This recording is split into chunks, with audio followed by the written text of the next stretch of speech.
has come to our family. You remember our venerable house? Opulent and imperial, gazing proudly from its stoic perch above the moor. I lived all my years in that ancient, rumor-shadowed manor, fattened by decadence and luxury. And yet I began to tire of conventional extravagance. Singular, unsettling tales suggested the mansion itself was a gateway to some fabulous and unnameable power. With relic and ritual, I bent every effort towards the excavation and recovery of those long-buried secrets, exhausting what remained of our family fortune on swarthy workmen and sturdy shovels. At last, in the salt-soaked crags beneath the lowest foundations, we unearthed that damnable portal of antediluvian evil.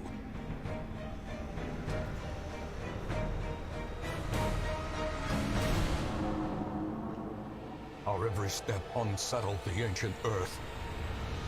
But we were in a realm of death and madness.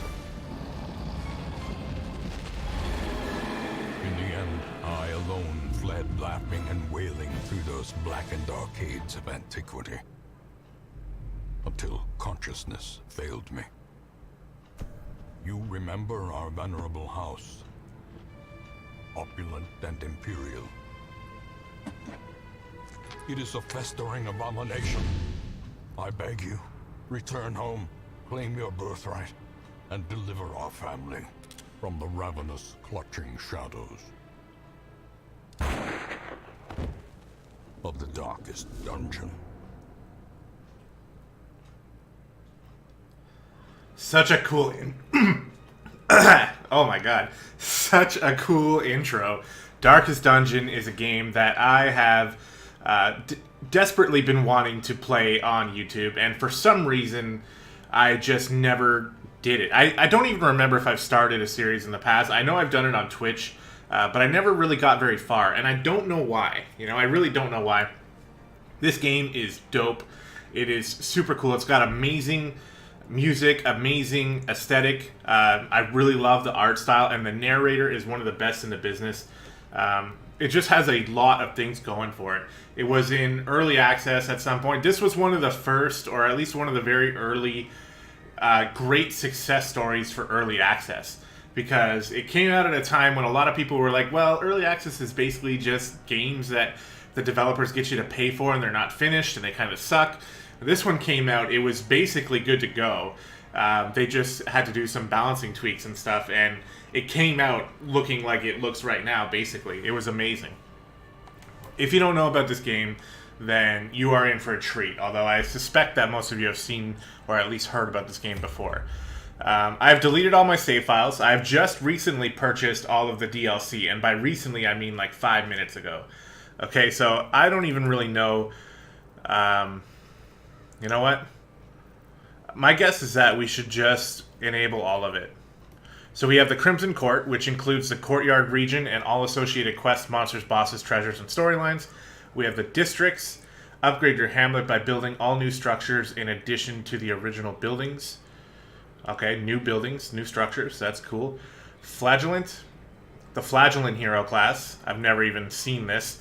Shieldbreaker is also a hero class, which I've never played with, but I did at least hear a couple things about. And I think Color of Madness is the most recent one.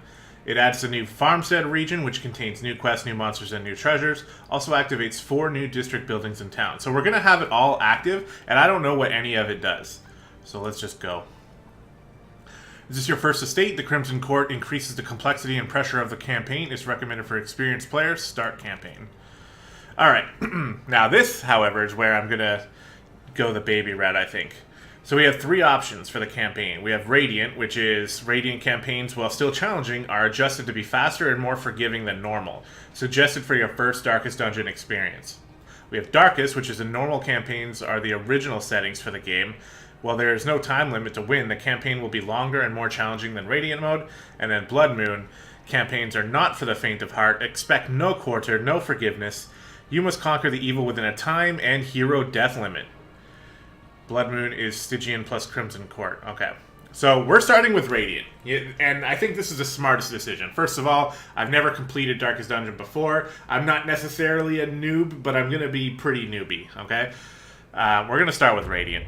And if we can complete it all, then, that gives us room to move upwards.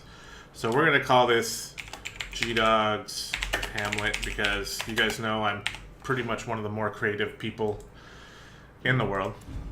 And let's go ahead and jump into it.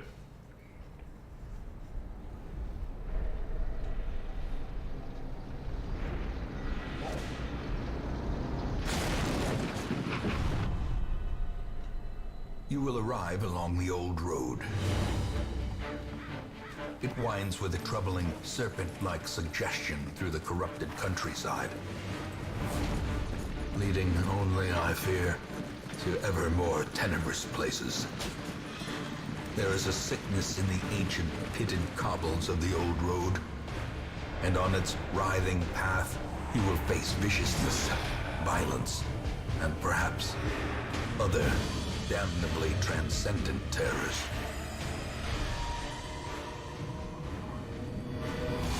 So steel yourself, and remember there can be no bravery without madness. The old road will take you to hell, but in that gaping abyss, we will find our redemption. Oh my god. I barely understand what he's saying, but I'm moved by it anyway, It's just so cool. The music is really good. The whole aesthetic that this game creates, it hits it on pretty much every level. And I think this is like one of the more underrated games of recent history, and it's not even that underrated because the people who know about it know how good it is. And there's a few champions on YouTube. When I say champions, I mean people who champion this game on YouTube who, they vouch for it, and I think it does get what it deserves. But then again, no one in my circles plays this game. Do I have to click or something? Oh, it's actually just loading.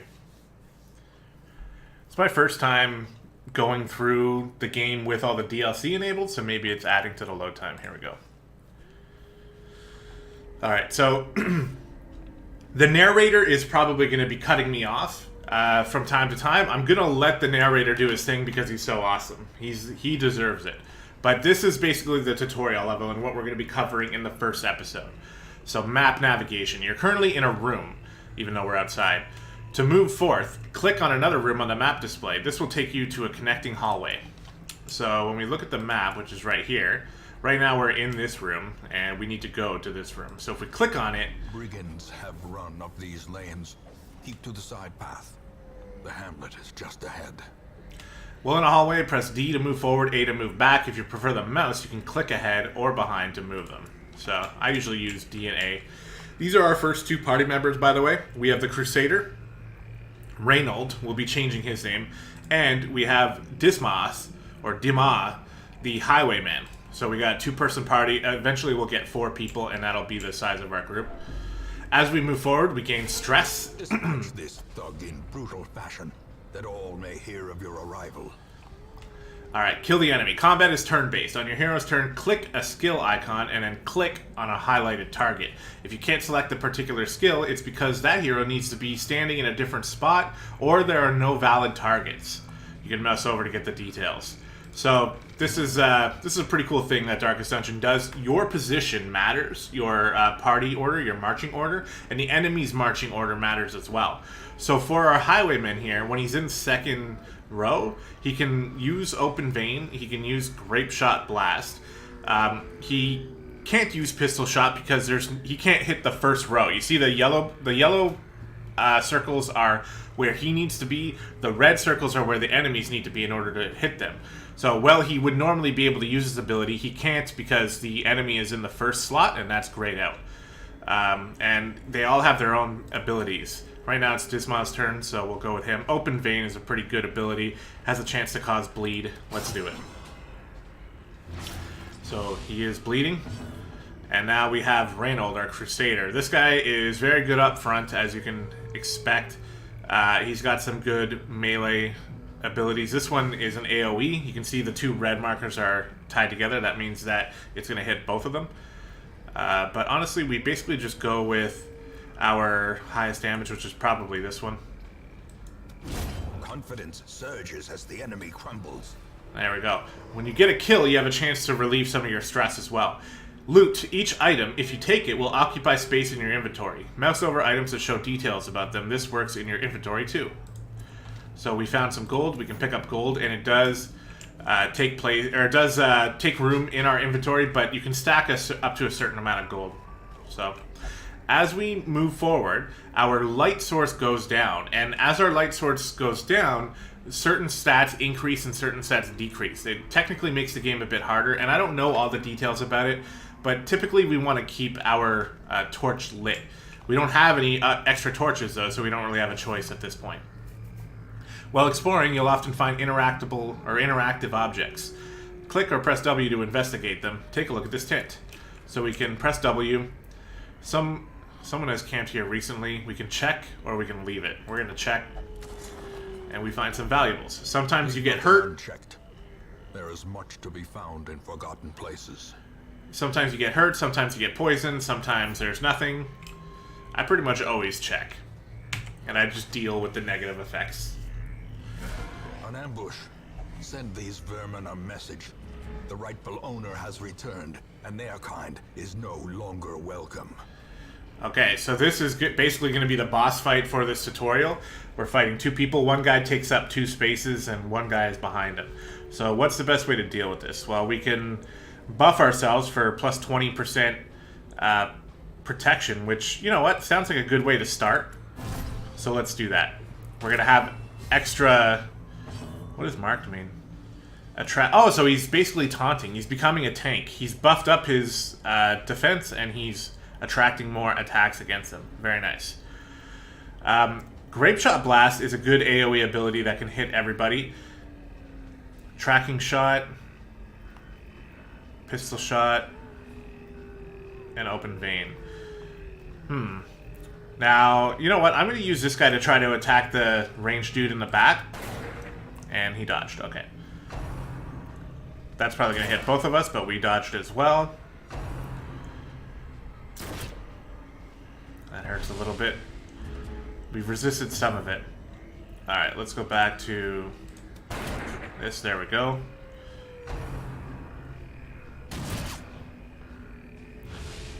Taking a little bit of damage. This one, unfortunately, won't really do anything for us in this battle, and we can't reach the 3rd row. So this guy is basically just going up against the big dude up front. We can try to stun him.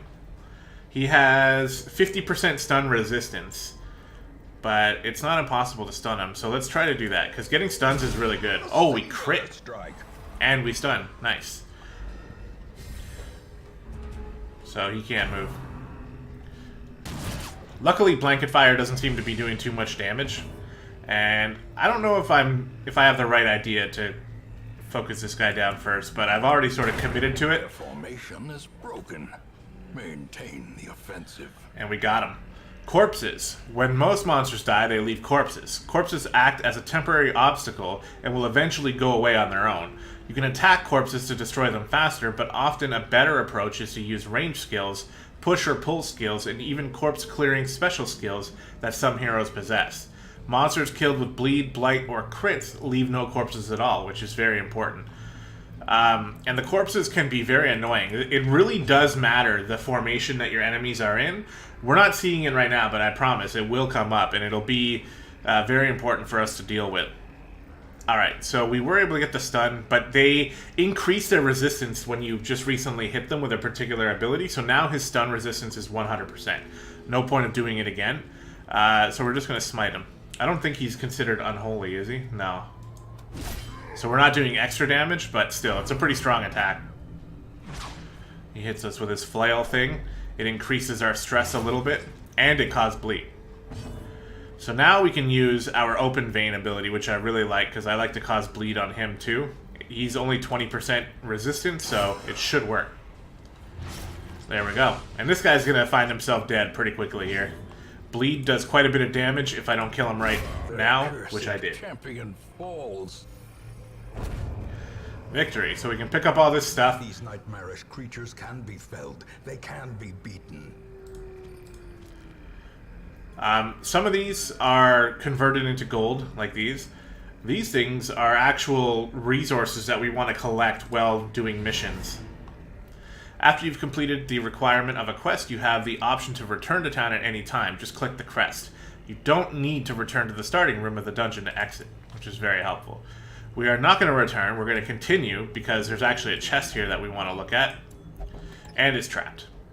So it poisoned us. We've resisted it. No big deal. We can now go back.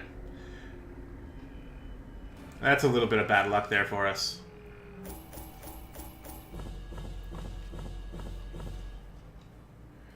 Alright, so that's our first tutorial mission done. We get 5,000 extra gold. We collected all this stuff, so an extra 1,335 gold coming home.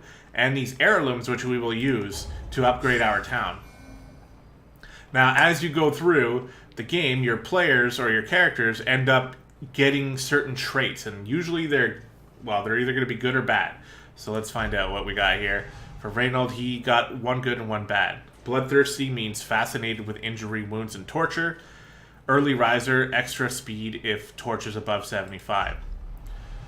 This guy got a Blutomania, obsessed with cleanliness. Okay. Sometimes these traits don't have any effect, at least as far as I know. It mostly just causes them to say silly things while they're doing battle, which is pretty funny.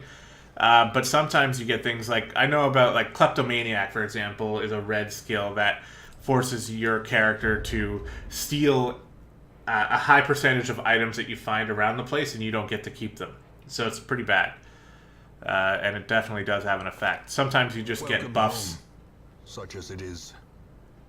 This squalid hamlet, these corrupted lands, they are yours now. And you are bound to them. Okay, so there's kind of going to be a lot going on here. I'm going to do my best to explain whatever I think is relevant early on. We're going to uncover more things as we go. There's a lot that I don't even know about, considering, coming from the DLC. And there's some that maybe I should know about, but I still don't. So the activity log, every time you do a mission, you can come see this. Week 1, it's just the early stuff. We got these two guys. We have these quest goals, which essentially gives us a checklist. And look at how long this is. Remember, we took Radiant, which is supposed to be the short form. And there's a lot of stuff we got to do. So we're going to try to do that. Roster goals. These are the different classes. We just got to raise them all up to level 6. There's a lot of classes now. Wow. 1, 2, 3, 4, 5, 6, 7, 8, 9, 10, 11, 12, 13, 14, 15, 16, 17 classes? Really? That is way more than I thought. So that is pretty cool. We're going to have lots of chances to explore with all those classes. Get help where you may. On any screen, you can press H to see contextual help for controls in that mode. Yeah, so if we hold H, we can just see different things. And it tells us what each of the buildings do, but we're going to look at them. So we got some exclamation points. Let's look at the stagecoach first, which is where we get to recruit new heroes. Men, soldiers, and outlaws. Fools and corpses. All will find their way to us now that the road is clear. Okay. So as we start off, we only have enough... we only recruit 2 people each week. And as it stands, we need to add 2 to the party. So we're going to have a plague doctor. What better laboratory than the blood-soaked battlefield? Whatever that means. And then the Vestal. A sister of battle, pious and unrelenting. Upgrade the Stagecoach Network. While you're here, spend some of your starting heirlooms on upgrading the Stagecoach Network. This will increase the number of heroes available here in the future. To upgrade, click the plus symbol on the left and then click Upgrade. So we can do that. I am actually going to do a little bit of research before I spend any of these. I'm not going to be following like a 100% guide, but I don't want to be super stupid on YouTube, so I'm going to just get a better idea of what I should be spending these on early on so that you guys can learn along with me rather than follow me into my doom, which is possible if I do this on my own. But it's essentially telling us we can upgrade this stagecoach in many different ways. This one increases the number of recruits available for hire each week. This one increases the size of my hero roster over here. I can only have 10 people right now, but I can upgrade it all the way up to 5 or 4, I guess, and I can save more and more people. Provides a chance of higher level recruits appearing in the stagecoach, which is pretty neat as well. But I can't afford any of that. I have to level up some of my other buildings. So there's all these different ways you can upgrade your, your buildings, and they all have their own upgrade routes as well. We can't unlock the taverns. This is all we have right now. Yeah, there's not much more you can do in town. It's time to embark. We're going to embark in the next episode, but I'm just showing you guys some stuff. So Ancestors Memoirs. In time, you will know the tragic extent of my failings. Okay, so this is just where we can rewatch cutscenes, I guess. So, and the cutscenes are real good. And there's a whole bunch here. That's so cool. I look forward to that. The Nomad Wagon. This is where we can shop for items. Charms gathered from all the forgotten corners of the earth. So we can upgrade this as well. Increases the number of trinkets available and reduces trinket cost. So maybe I'd probably want to go with Merchant Network first. I don't know. They're pretty expensive. I mean, we only have 6,000. This one gives us extra accuracy and less speed. I haven't messed with trinkets that much, to be honest. And that's something I'm going to have to learn about. I imagine this is to, like, reshuffle. The Comet's crash has attracted an opportunist who specializes in otherworldly treasure. Spend crystal shards earned at the farmstead. Oh, so this is just farmstead stuff. This is DLC stuff. Wow, look at this. Alright. I've never seen anything like it. But that's pretty cool. We'll probably get some of that stuff later. Alright, we also have the graveyard. Most will end up here, covered in the poisoned earth, awaiting merciful oblivion. This guy's quite the optimist. Yeah, we got nobody here yet, but I'm sure we will collect some people. And that's it. The rest of it is locked for now. So in the next episode, we're going to embark on our first mission and hopefully do pretty well. I really look forward to moving forward in this series. Like I said, Darkest Dungeon is that game that I think might actually be one of the best games ever. Like, I actually think that. Just as an overall package. I've never given it the time and the attention that it deserves. I mean to do that right now. And hopefully it can be enjoyable for you guys to watch. Thank you so much for watching. Don't forget to hit like on the video. The first episode of a series is always the one that needs the most likes, so that it lets us know as creators that we want to keep making more videos from that series. So if you really like this and if you want to see more, definitely hit the like button. I know I've done a lot of talking. I've done a lot of explaining and stopping a lot. That's eventually going to go away. I'm just kind of hyped about the game, so hope that's okay. Thanks again, guys. We will see you next time.